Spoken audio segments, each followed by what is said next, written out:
Everybody, Dr. Joe here in the house, and on this hot Wednesday evening here in the Washington, D.C. area, 90, I think 95 degrees or so. So I hope that the weather's good wherever you are, and looking forward to another great session on Wealth Wednesday. And today we're going to talk about urban versus suburban real estate investing. Is the grass really greener on the other side? And what are the pros and cons for savvy investors like you and I, huh?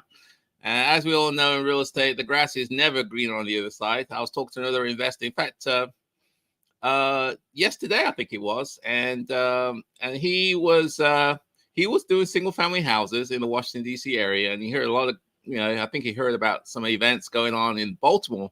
It's about 45 miles from here, and so he wanted to branch out into the Baltimore market doing commercial because in theory anyway you make more money, and so that's what he did. And so he's over there. We were just having a conversation yesterday, and it's hard work.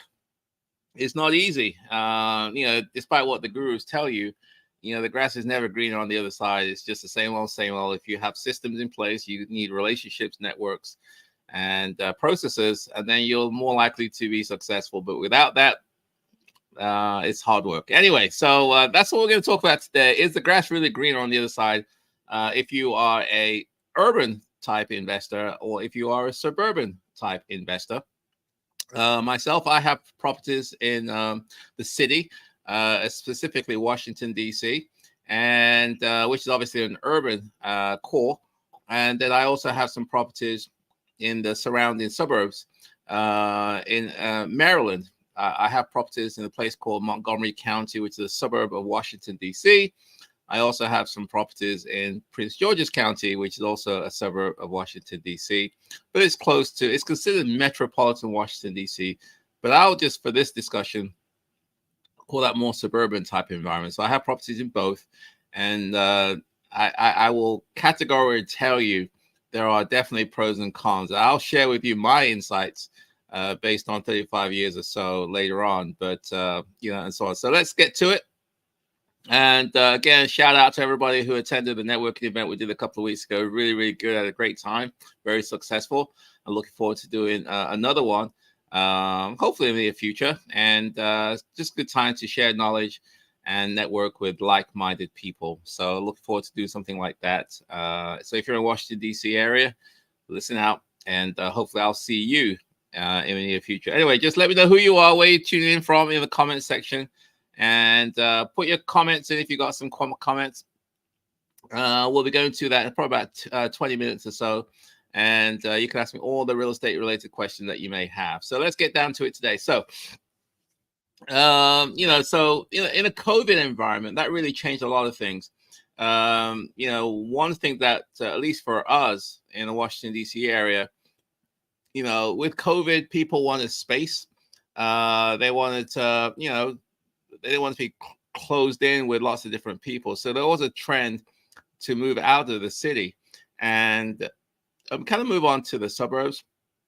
And also coupled with COVID, there was, everybody, were allowed to work from home. And so remote working became very, very popular. So a lot of people would, go in the mountains or go into the beach and work from there. And so you didn't have to be closed in to your job. And that created a lot of opportunities for people, especially in short-term rentals, Airbnb, VRBO, and things like that. But real estate did it was impacted by, COVID, like all things. And so for a lot of people, there was a crossroads. We reached a crossroads. Should we continue investing where we are, whether in the city or in the suburbs, or should we change? And, as I said before, the grass always appears to be better on the other side, but it really is not. So in today's live stream, I'm going to talk about the pros and cons of either. And what should you do in the current COVID environment or even post-COVID environment, whenever that happens. And so armed with that information, savvy investors like you and I should be able to make some thoughtful decisions and hopefully profitable decisions, as the environment changes. So let's kind of talk about, I'll talk about urban first, and I'll talk about the pros, and then I'll talk about the cons of investing in the urban type environment. I suppose I don't think I need to define urban versus suburban. I think most people know. Urban tends to be more of a city type of environment. Land use is very restricted. There's a lot of people that live in the city. Space is a premium and a lot more congestion. That's where the jobs are usually. So most metropolitan areas have a central core. So in the metro Washington D.C. area, Washington D.C. is the core, and then there's the metro area, which is outside of that.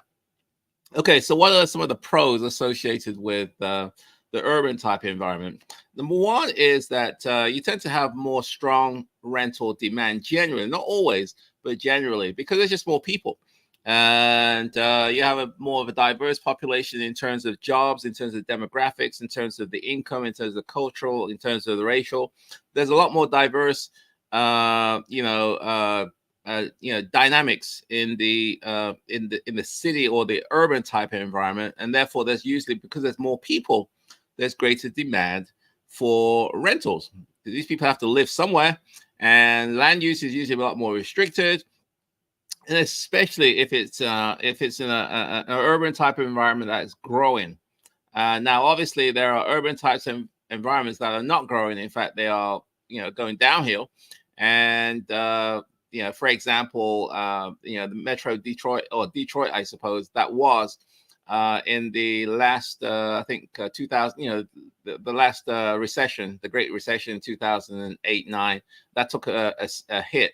So there are urban centers that have taken a hit and continuously. I know that San Francisco area is taking a hit right now, and so on. But generally, because land use is more restricted, because there's more people, there's usually a stronger demand for housing, and there tends to be a lot more housing crisis in these urban centers, because people want to live there. There's not much land available, and so demand usually is less than supply, and that's where it is. So that's some of the pros. Is that strong rental demand, proximity to employment centers.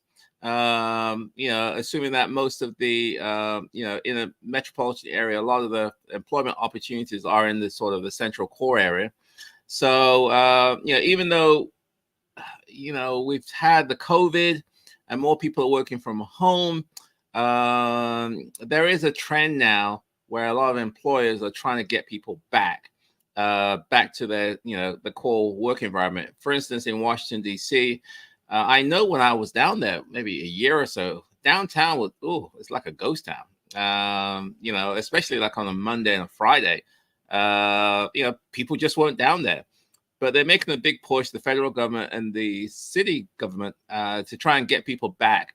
Not to a 5-day week, but hopefully, at least for them, to at least 3 or 4 days a week, because there's a major economic impact associated with the work from home. But there is a trend now to get people back. And despite the COVID sort of that took a hit here.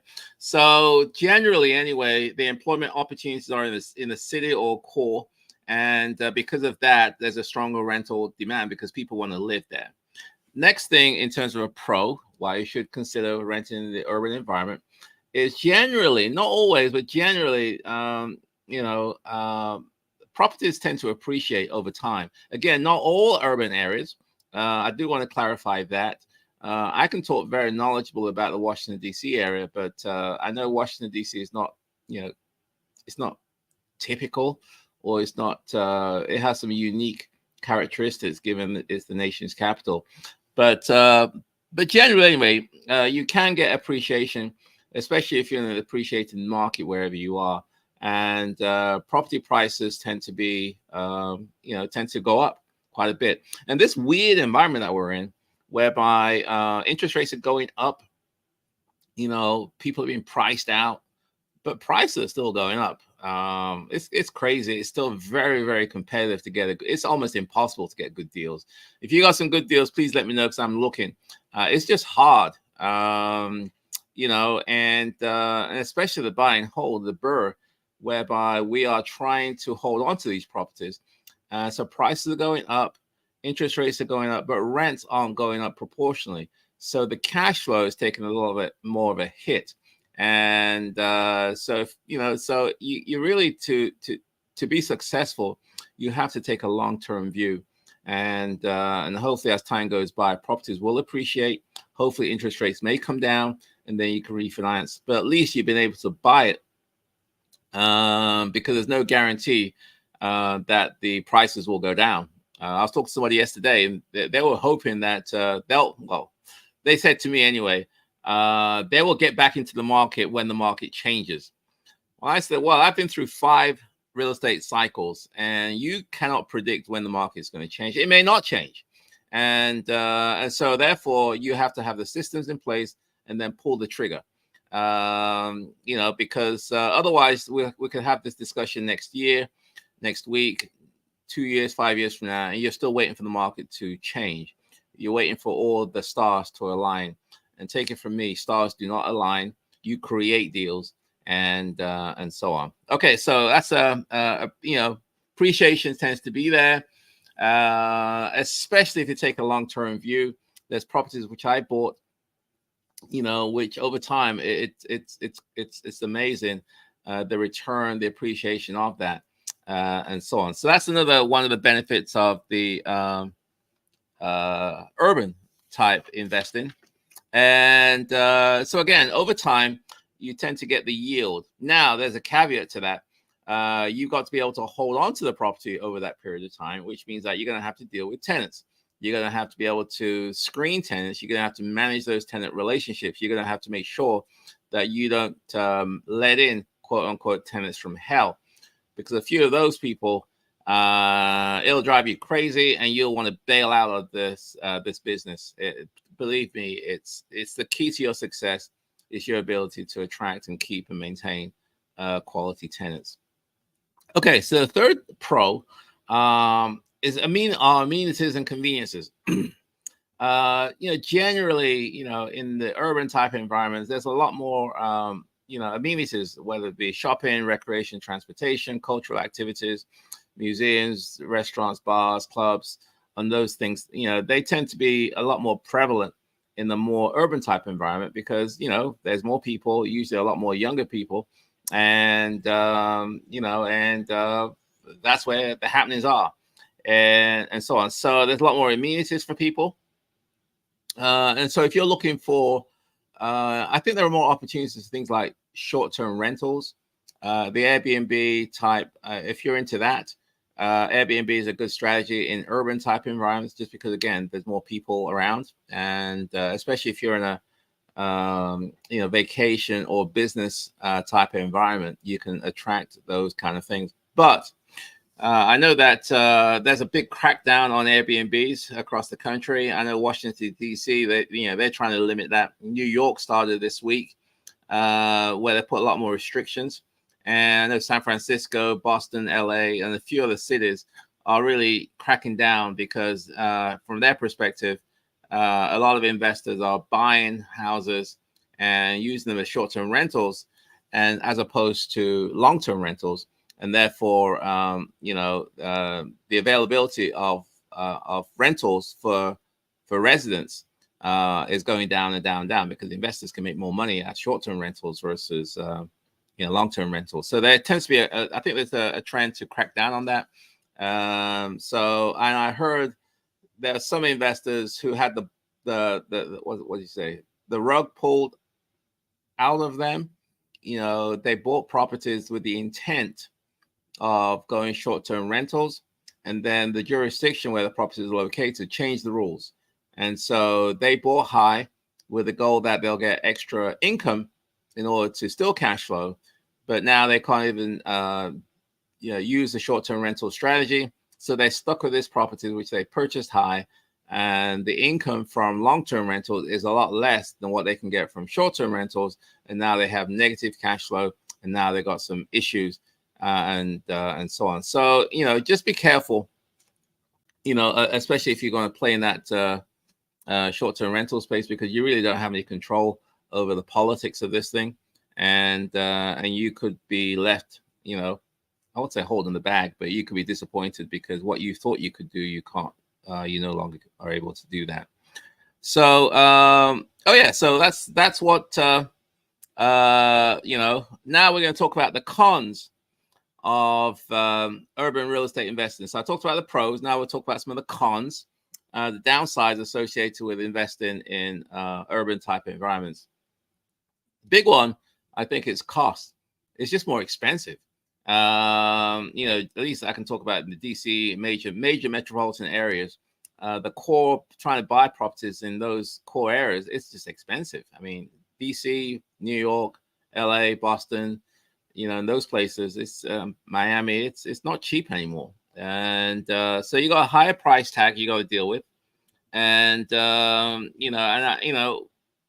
pandemic, for some reason, it kind of exacerbated that. With the low interest rate, prices went up, and it's still going up now, and so on. So it's higher. The cost of entry is higher. It's a bit more expensive. And the other thing is that the property taxes and insurance tend to be higher in urban type environments. So again, your taxes and insurance and your mortgage will impact your expenses, which in turn will impact your ability to get cash flow. So it's a lot more challenging to get cash flow in especially in the current environment where taxes are going up, insurance is going up, interest rates are going up, demand is still pretty strong, but supply is not there. So it's challenging. I mean, I'm having a hard time buying houses, renovating them, adding extra bedrooms, and still getting the rents and getting cash flow. It's tough, even for me. Interest rates have really taken a hit, especially on the front end, but more importantly on the back end when you refinance. Interest rates now are 7-8%. It's hard to cash flow on that. I mean, you could cash flow a few years ago. Interest rates were 4-5%, but now they're sort of 6-7-8%. It's tough. Anyway, enough of me griping. If you got some experience about deals and your ability to get housing, please let me know, and we can share ideas there. So higher cost is one of the cons, and another con is that you generally have smaller units in urban cities because land is usually a lot more restricted. So you have smaller living spaces, for that. So so what does that mean? It means that if you want to expand, there's less land available. So you either have to go up or sideways, but you just don't have as much land available as you would have in the suburban areas where land's a lot more plentiful, and zoning tends to be a bit more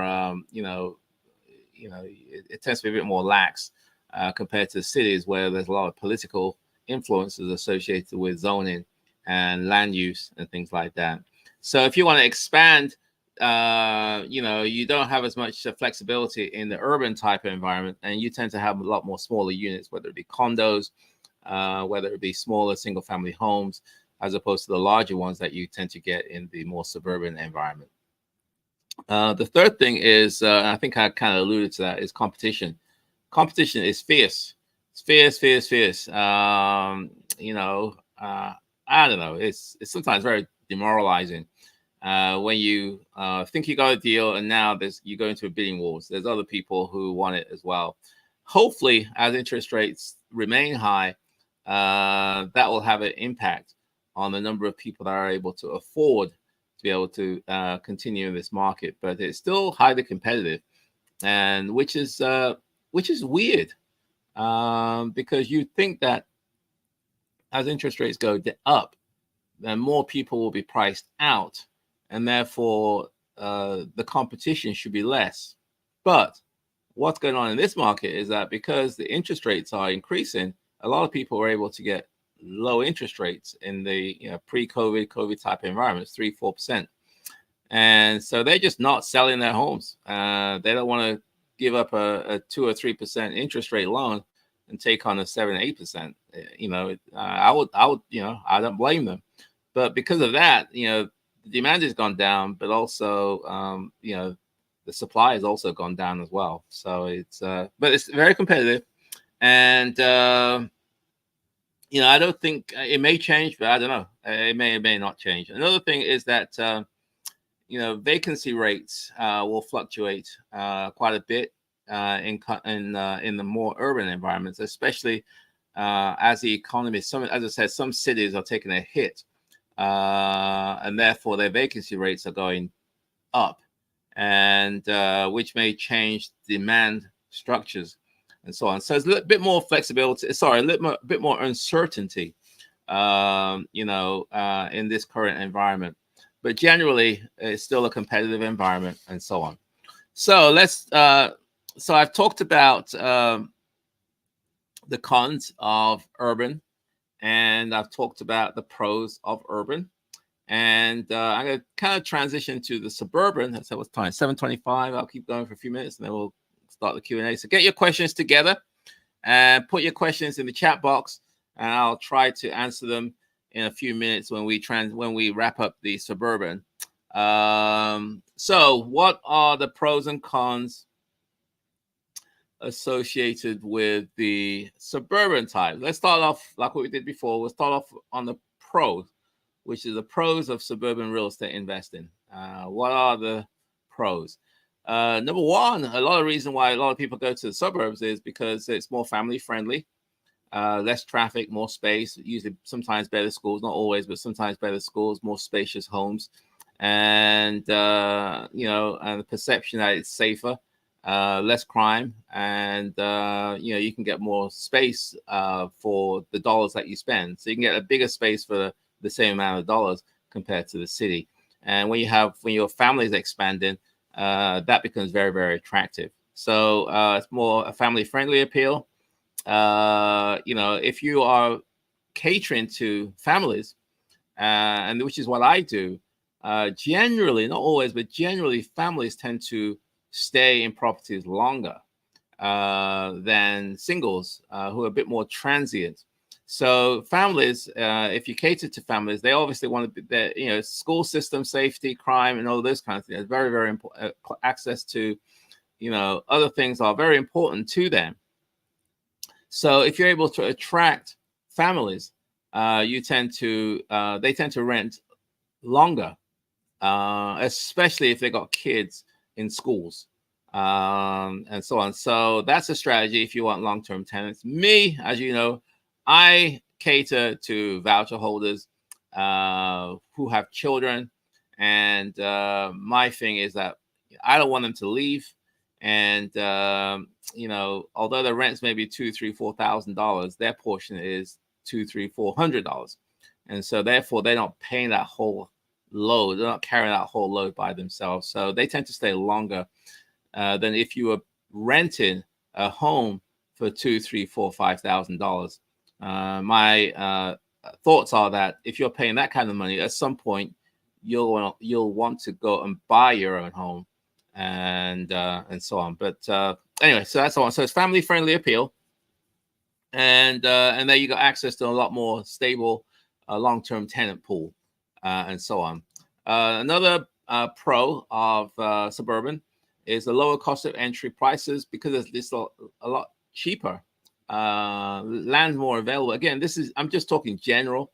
In some jurisdictions, especially in the DC area, the suburbs are also very, very expensive. It's not cheap at all.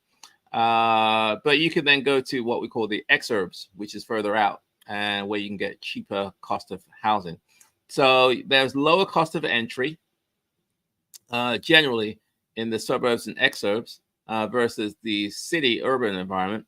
And so you can sometimes find more affordable properties, especially if you're prepared to go further out, and compared to your urban counterparts.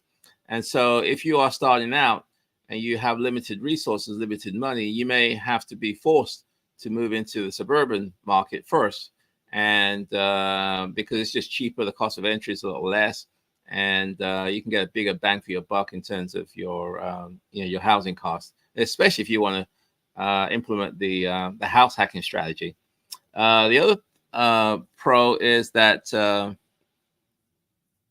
you have property taxes are a bit less, and insurance sometimes are less as well in the suburban compared to the urban type environment. The other thing is that you got larger units, spaces not as so much as a premium. There's a lot more land available, and therefore you can have a larger living spaces compared to the urban type environment, which may be appealing for families, also appealing for remote work, where you may want some space for office, and also things like that. And if you want to expand, if you want to renovate, you just got more options in the suburban type environment than the urban type environment. That's the pros. And so I talked about 3 pros, which is family friendly, lower cost of entry, and larger units. And I'll talk about some of the cons associated with suburban real estate investing. Again, hopefully this is good. Give me a little shout out, and please, and give me some feedback. Let me know if you're interested, if it's interesting, and if you got some questions, I'm going to try to get to your questions very shortly. So you have the opportunity to quote unquote pick my brain and ask me anything to do with real estate investing. Okay, kind of talk about the cons of suburban. Again, I'm just talking general. Urban tends to be a lot more faster appreciation. Suburban tends to be a lot more slower, generally wise. Again, I'm just talking general. So if you want, if you're investing for appreciation, you'll get it in the suburbans, but maybe a slower rate. It may not be as rapid ups and downs as you get in the city type of environment. So the demand shifts a lot faster in the urban type environments. And so in the periods of growth, you tend to see a lot more of that in the urban versus the suburban in terms of appreciation. And obviously, if you got lower appreciation, my take is that the real money in real estate investing, the real money after you cut through the chase, is appreciation. I mean, it's good to get some cash flow. There's nothing wrong with that. But, in my opinion anyway, I like to just buy a house, hold it, let time do the heavy lifting. And therefore, over time, the value increases. And therefore, I get a bigger return on investment over time. In terms of another con, there's limited rental options in the suburbs. There's fewer rental opportunities. If you want to do Airbnb, there's less tourism generally in the suburbs, and compared to the city environment. And your vacancy rates can also fluctuate quite a bit as well, just because there's just a lot more supply in terms of availability of land and things like that. And the other final con is the commuting cost.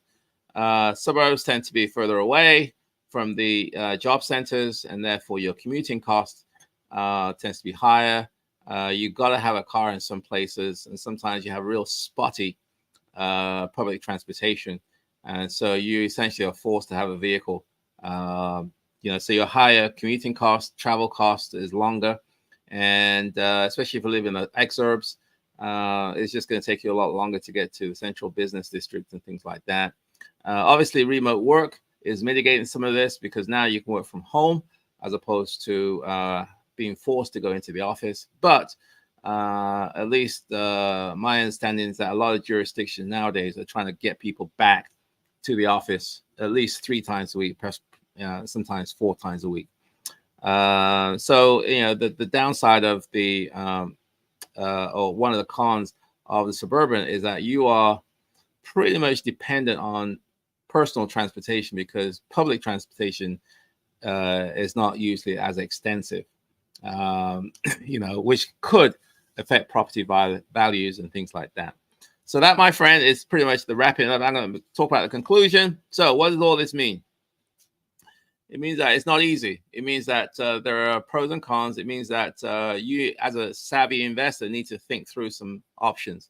What makes the most sense for you? What are your strengths? How much money do you have? What's your willingness to take risk? Are you risk averse? You don't like taking risk, or are you kind of someone who doesn't mind a calculated risk? I would say that urban tends to be a bit more riskier, but the returns can be greater. Suburban tends to be a bit more safer, but the returns may not be as much. I'll give you an example, from personal experience. So let's say I bought a house up in Washington, D.C. This was like in the middle 90s for $100,000. And I bought another property in the suburbs at the same time for around $100,000. Fast forward today, 15 years or so later, the $100,000 house in the suburbs, I think we sold it for like $350,000, which is good. The rent was, I think, a couple of hundred, $2,000. I think the rent was. The property in Washington was $700,000. Okay, so it's almost double, and the rent was $5,000. So as you can see there, over time the return was much greater on the city, the urban type environment, but it costs. Well, in fact, this case it costs the same to get in. But that's just an example. That's the reason why I tend to go for properties in areas where you're more likely to appreciate, because appreciation is really where the money is. So again, it depends on your investment goals, whether you want to go with urban versus suburban, your risk tolerance, market conditions specific to the location that you're in, and believe me, the grass is not always greener on the other side. It's you go there and it's the same old, same old. It depends on your investment strategy, what your objectives are, and but savvy investors like you and I, we consider these things. We look at the location, where we invest in, the property type, is it single family, multifamily, what's the exit strategy, what's the market trends historically. Historically, has it been more of a cash flow type environment, or historically has it been more of a appreciation time environment? And also, are you more looking for a short term, or are you looking more for the long term? I personally am more interested in long term, because I'm a long term player, and I believe in real estate. At the end of the day, it's a real asset, and you can touch and feel it. People got to live somewhere, and there's always a demand to live in nice houses in nice areas and to rent from a good landlord. That is not going to change. I think that's a fundamental. Most tenants, that's what they're looking for, and therefore I try to cater to that segment, and it works well. I usually am able to rent my properties very easily, and my goal is to differentiate myself from other landlords who are vying for these tier one type tenants. So if you have that game plan in place, I think you'll be fine, whether you're urban or suburban. But I don't recommend that you go chasing after quick money, because chasing quick money doesn't always play out. And as I said, the grass is not always greener. So be careful when you're weighing up the pros and cons. There are pros and cons of either, especially when you throw in the COVID, post-COVID. And but the goal is that you, as a savvy investor, will position yourself for success regardless of the market. It doesn't really matter to me if it's good times or bad times. I get tenants into my home. They're on Section 8 and they're looking for a long-term stability. And whether the market goes up or down, it doesn't really matter. These tenants are staying there, and and the money keeps on coming in every month through the housing authority. So but if you want to invest in a resilient market, whereby there's long-term viability and long-term good economic prospects, and you'll be fine. So, my friends, that is it. And hopefully that was good. Let me know. Give me some feedback what your thoughts were. And I'm going to try and go back to the Q&A. So if you got some questions, put them in the chat box, and I'll try to get to answer it. And if you're going to shoot me an email, you can always email me at joe@joeasamoah.com, joe@joeasamoah.com. If you got some improvement suggestions for Wealth Wednesday, please shoot me an email, let me know, or put me in comments. And if you got some topics that you want me to cover, please let me know as well. Shoot me a comment or shoot me an email, and I'll try to cover it. My goal is to provide you with quality information, and information that's actionable, information that will help you on your journey towards financial independence. So let's go to the Mila. Hi, Mila. Hope you're doing well on Facebook. And let's have a look. So Dao hey, from Phoenix, how you doing? I'm sure it's hot in Phoenix. Isaiah, good evening, Dr. Joe from Tampa. Hey, Isaiah, thanks for coming over to what's it called, Washington D.C. A couple of weeks ago. It's great meeting you, and I'm glad that you got your laptop back. Thanks for sharing it with us every week. It's my honor, it's my pleasure, and again, I'm doing this. I won't say a public service. I just want to help people. I have a lot of properties. Real estate has done well for me, and I'm trying to spread the blessings to you as well. I'm checking in from New Jersey, Lanell. Hope you're doing well. I want to express my gratitude, Dr. Joe, for sharing valuable insights. Thank you.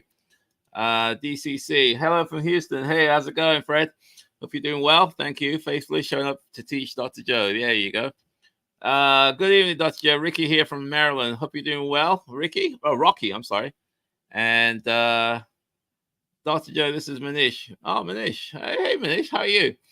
How would you compare investing in Washington, D.C. versus investing in Arlington or Alexandria? Good question. This is Manish. He's a real estate investor based in the D.C. area, but he's doing some big stuff. He's in the big league now, buying mansions and out of banks and God knows where. Okay, so compare the investing in Washington, D.C. versus investing in Arlington or Alexandria. Arlington and Alexandria are suburbs. They're in Northern Virginia, and they're very close to Washington, D.C. And Northern Virginia is, I think, is the most expensive part of the of Virginia, close to the D.C. Border, and so it's expensive. And I don't own anything in Northern Virginia like Arlington or Alexandria, so I really can't talk to the differences between the two. These are two neighboring cities or jurisdictions, I suppose, counties in the DC area. Okay, so let me give you my take. As I said before, there are pros and cons with urban, but almost Arlington and Alexandria is almost like urban in Northern Virginia. Really has an urban feel to it. Very developed, a lot of jobs, strong economy. Arlington is where Amazon has put their HQ2, I think they call it, in Arlington. And so there's a large population shift over there. Prices are expensive. It's not cheap. It's hard to cash flow in Arlington and Alexandria. If you're doing my strategy, which is the Section 8, I don't know if the demand is there for 4, 5, and 6 bedroom houses. I don't know how many voucher holders are in Arlington, Virginia that have 4, 5, and 6 bedroom vouchers. So it's going to be a little challenging there. In Washington, D.C. and a lot of urban centers, you tend to find a lot more housing choice voucher holders, and they have a lot more variety of sizes, whether it's 1, 2, 3, 4, 5, 6. So in terms of supply and demand, if you have a larger unit property in, let's say, Arlington and Alexandria, you may not have a large pool of tenants to choose from. A silly example would be, let's just say there's 3 people who have 6 bedroom vouchers, and you decide to have a 6 bedroom home. But those 3 that have these vouchers are happy where they are. So now you got a product, but there's no demand. So just be careful. So what I suggest is to obviously speak with the housing authority before you invest in those places to make sure that the product that you're going to put onto the market, there's actually a demand for it. I've never had a problem with getting my properties filled out in Washington, D.C. I tend to have the larger ones. The problem I have is that, it's not just a problem. The challenge is to screen. There's a lot of good, bad, and ugly in the voucher holders, just like everywhere else. And so your job as the owner is to make sure that you screen for quality tenants that's going to pay you, take care of your property, and less drama, and hopefully stay a long time. So that's a quick answer, Manish. I don't own anything in Arlington and Virginia and Alexandria, but I do own stuff in Montgomery and Prince George's County, which is on the Maryland side. And I just haven't found the appreciation as much. No, sorry, let me just say that again. I have found that the appreciation in Washington has outpaced the appreciation for my properties in the suburbs. Historically, anyway, that's been my experience, and so I'm still going to continue to buy in both areas, in the suburbs and urban. But again, some people have a preference. Some people just don't want to be in the city, and they don't want anything to do with it. They feel uncomfortable. They don't want to deal with the bureaucrats over there. They don't want to deal with all the issues associated with the urban living. So, they're just more comfortable in the suburban, which is fine. And so it's really each to their own. And what makes the most sense for you, I think, is what you should pursue. Good question, though, Manish. Hope you're doing well. Isaiah. Hi, Isaiah. Have you considered owning and running a property management company alongside your real estate investing? I do have a management company. The way I do it, Isaiah, is that I have properties that are owned by either by me, myself, personally, or through my entities. And so those properties, i.e., are owned by me, various entities, but they are managed by a management company which I own. So if I put it this way, so let's say this is the tenant. No, this is the owner. Okay, you're the owner over here, and in the middle would be so that's one extreme is the owner, the other extreme is the tenant. Okay, so owner, tenant, and what I try to do is to have something separating the two, and that's why I create a management company in the middle. So the lease is between the tenant and the management company. Okay, everyone got that? The lease is between the tenant and the management company, not between the tenant and the owner. There's a separation. And there's also a management agreement between the owner and the management company. Okay, so there's a separation between the tenant and the owner. I was advised to do that for asset protection purposes. The leases are not in the name of the owners, they're in the name of the management companies, and everything goes through the management company. And the management company is owned by me. So I just wear different hats. One side I'm the owner hat, and the other side I'm the management company hat, dealing with the tenants. So I'm operating I'm interfacing with the tenants on behalf of the management company, as opposed to on behalf of Joe. Okay, so I do manage properties for my own properties, but I don't manage properties for other people. It's just not something I want to do. But it's just a lot of work. I had management companies before. It just didn't work out. They weren't going to do like birthday gifts, bouquets of flowers, Christmas presents. They're not doing that. They just don't have that customer service that I require. They don't have the viewpoint which I have, which is I want tenants to stay 5, 10, 15, 20 years. And they make profits whenever there's a turnover. They get, they keep the security deposit. They make a cut on the turnover cost, maintenance costs. So it's a profit center for them, whereas it's very, very expensive for me. So again, there's a clash there. And I just don't want they got several hundred properties, and I'm just one property within a pool of 500. If my place is empty, it's no big deal to them. But it's a big deal to me because I've got no money. So that's the reason why I'm doing it. I'm not saying that you should do it. I'm just saying that that's what I did. I did manage once, but it didn't work out. My brother also used a management company. In the end, he he begged me to take over. And I've been managing his property for the last, 15 years without a turnover. Okay. Good question, Isaiah. Thanks a lot. Hopefully I'll see you soon. If you're renting to a voucher holder and their lease is coming up for renewal, is the voucher renewal process similar to the initial lease process? No. So the scenario is that you're renting to a voucher holder and it's time for renewal. Now, in this area, it goes to month.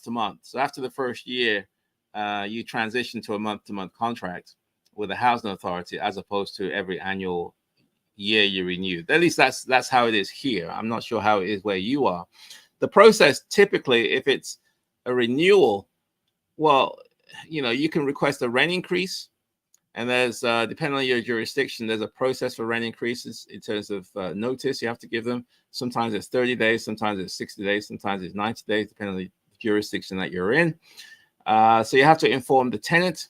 You also have to inform the housing authority, submit some paperwork, and they will do some kind of comparison to make sure that the rent that you are requesting is in fact reasonable and fair, and so on. If it's fair and reasonable and so on, and they'll approve it. Otherwise, they'll deny it or counter your request for another one. So that's sort of a renewal type, a rent increase type thing. And for a new initial lease up process, that's different. The tenant hasn't moved in. It's a new contract. So you still have to go through an inspection. With a renewal, there's typically, well, it depends. Sometimes there's an inspection. They do an inspection every year, every 2 years. But with an initial, there's always an inspection. So an inspector is going to come over to the house, check it, make sure it meets what we call housing quality standards, HQS. They're going to do their thing. And assuming it's okay, they pass it, and then it goes to more paperwork with a caseworker, and then and then hopefully the tenant can move in. So the process is different but similar. There's a few things similar, but it's not the same. Okay, but good question, Datu.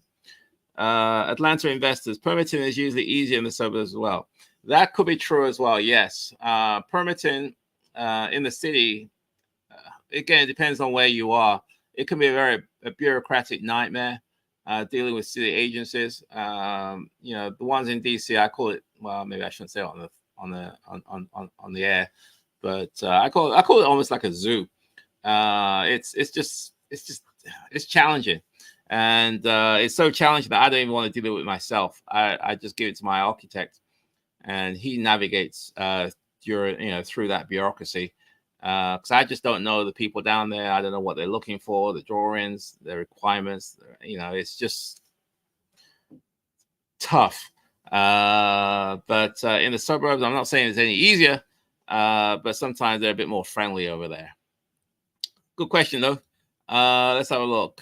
Well, I've got a lot of questions today. I think I'm going to run out of time. Rocky here again. Hi, Rocky. I hope you're doing well, my friend. I wanted to get into the multi-unit market in the DMV sometime next year. Do you provide any mentorship to help get us started? Yes, I do have a JV program. I'm going to be, shoot me an email, Rocky, and we can talk. Maybe we can jump on a 15-minute call so I can understand exactly what it is that you're looking for and how you feel I can be of assistance to you. So yeah, shoot me an email, and let's have a look. Put my email address. It's going to be the email address is this one. Is it? This one, yeah. Shoot me an email at joe@joeasimo.com, joe@joeasimo.com, joe@joeasimo.com, and I will try to see what I can do. We'll probably have to set up a 15-minute call, and just to kind of make sure that expectations are set. But if I can be of assistance to you, I definitely will try to do so. Let's have a look. Where was I? I think I says I was at. We just did Rocky, and but yeah, I definitely want. You should be getting. I do want you to start. I do want people to pull the trigger, not haphazardly. But at some point you just have to start. You can't watch YouTube videos or forever and expect financial independence. You can't do that by reading a book. It takes action. It takes pulling the trigger. It's scary, and sometimes you want to be associated with someone who's a bit more experienced, seasoned, who hopefully can help you navigate through and avoid making what I call unnecessary mistakes. Dow 2. Can a tenant who has a voucher sign a multiple-year lease, e.g. 2? Again, it depends on your housing authority where you are. I know where we are, as I said before, it starts off with a 1-year contract. It's what we call a HAP contract. And then it goes month to month thereafter. At the end of the first year, you can request a rent increase. And at least in this area now, in other jurisdictions, it's year to year to year. So every year you start a new contract, or we call a HAP contract, and but ours, it automatically defaults into a month to month. So I don't know about a 2-year contract, but typically you start off with a 1-year contract, and then you kind of take it from there. I would suggest that you contact your housing authority, wherever you are down to, and then you pose that question to them. Is it possible to get a 2-year? I don't think it's possible in the DC area, but it may be possible wherever you are. Do you use CRM or property management software to manage your rentals, construction, sales? I'm having a hard time finding a good all-in-one. Yeah, we use, what do we use? Rent Ready. Rent Ready is the software that we use, the property management software. And we use that to track, well, there's 2 things that we use. We use Rent Ready, and for the property management, we also use QuickBooks to track all the income and expenses, and with a bookkeeper and also with a CPA. That's what we use. Rent Ready is a software. I think if you're a Bigger Pockets Pro member, I think it's free. Otherwise, you can pay. And there's a lot of software out there, and so that's what I use. I'm trying to be a lot more disciplined and organized, with my bookkeeper, making sure that I'm constantly trying to reconcile the transactions. We have a system in place now. It's pretty tight, where we track all the income and expenses for all properties, all business activities that I do. So at any time, we can generate reports. And what I do is once a month, in fact, I had one today, I have a meeting with my assistant to go through the numbers, go through the books, and kind of see how we're doing. So that's what I do. Maybe I'll do a session on that in the future about systems and software and things like that. But my bookkeeper, she logs into our accounts, and she's able to download into QuickBooks, and she reconciles all the statements every month, generates reports, and then it gets uploaded to from QuickBooks, exported to Excel files, and then that gets sent over to the CPA to do the tax returns. In fact, what's it called? I haven't yet filed the 2022 tax returns yet. We'll be doing that probably the next week or so, before the October the 15th deadline. So that's what I use. In terms of all-in, what's a good one? I don't know. I can't. All I can talk about is what I use, and maybe it could be a good question to throw out there to other people and get some feedback. Who stays longer your experience, city or suburbs? I know for the my voucher holders, clearly the city ones do. My longest tenant is 26 years, and I constantly have 10, 15, 18, 20-year tenants, and most of those are in the city. As I said before, it's not rocket science. Get yourself a decent house in a decent area, and you operate as a decent landlord, and you can attract quality tenants who are going to take care of your property, pay their rent, pleasant to deal with, and they're looking for stability. They're looking for long-term. When I tell my tenants or prospective tenants, I have tenants who've been with me for 20 years, 25 years. I mean, to a family who's tired of slumlords, a family who's tired of moving, that is music to their ears, and and so on. So that's me. That's what I'm finding. But again, it just depends. I've got some tenants in the suburbs who are also longer. But what I found is that the non-voucher holders, they don't stay as long as voucher holders. That's what I'm finding. If I want long-term tenants, I'm more likely to get that with voucher holders than I will with market renters, because market renters at some point, they're going to want to buy their own home, and they'll leave. Okay, Damon. Medium-term rentals are a great alternative to short-term, which has a lot of churn and tenant turnover. That is true.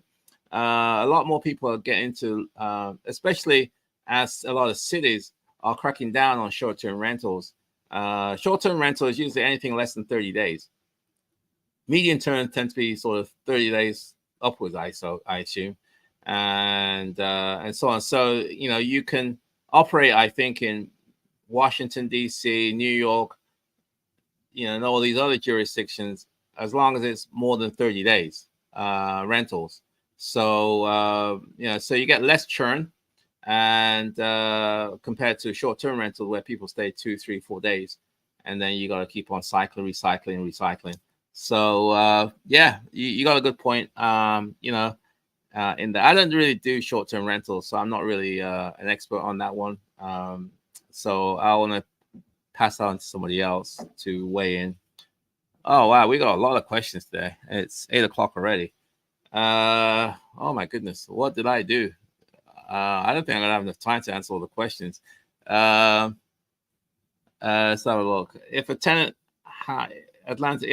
household size changes, i.e. child turns 18 and moves out, does the tenant voucher bedroom count change? Yes. If a tenant, the size of the voucher depends on the composition and also the number of people in the household. So it'll depend on if it's male, female, and also how many people in the house. Typically, again, it depends on the jurisdiction. They will, the head of household can have their own room. Children of the same sex usually share the same room.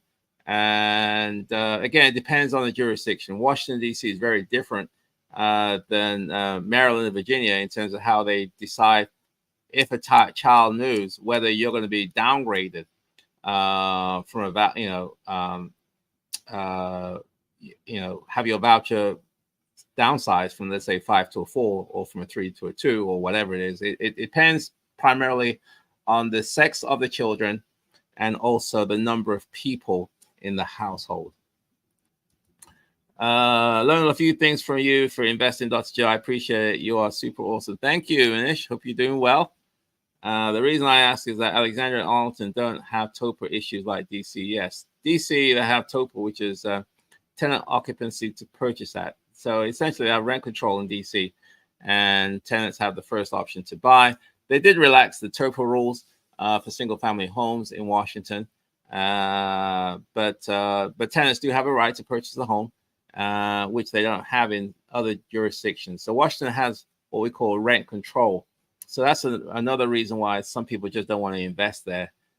They just don't want to deal with the rent control. They don't want the government telling them what they can charge and those different things. So yeah, that's a good point. That's usually a lot more bureaucracy in the cities, especially as it pertains to housing, than you get in the suburbs. Are there any resource organizers that can provide guidance and support for new investors interested in Section 8?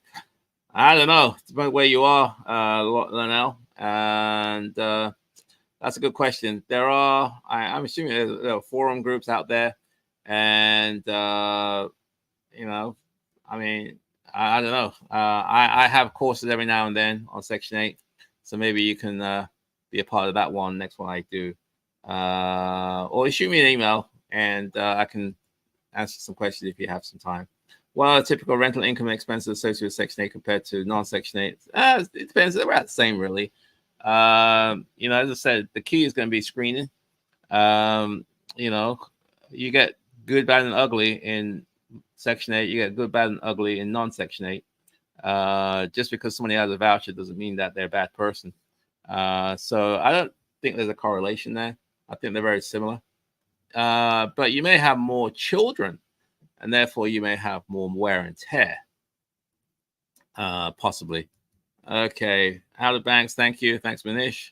I'm going to try and wrap it up. Okay, great. Thank you, Ricky. And thanks again, Dr. Joe. And thanks, Dr. Joe. Whoa, there are a lot more questions. I'm going to wrap it up because it is now 8:04. Hope you had a good day. Don't forget, next Wednesday, 7 p.m., another session with Wealth Wednesday. And if you got some questions, bring it on.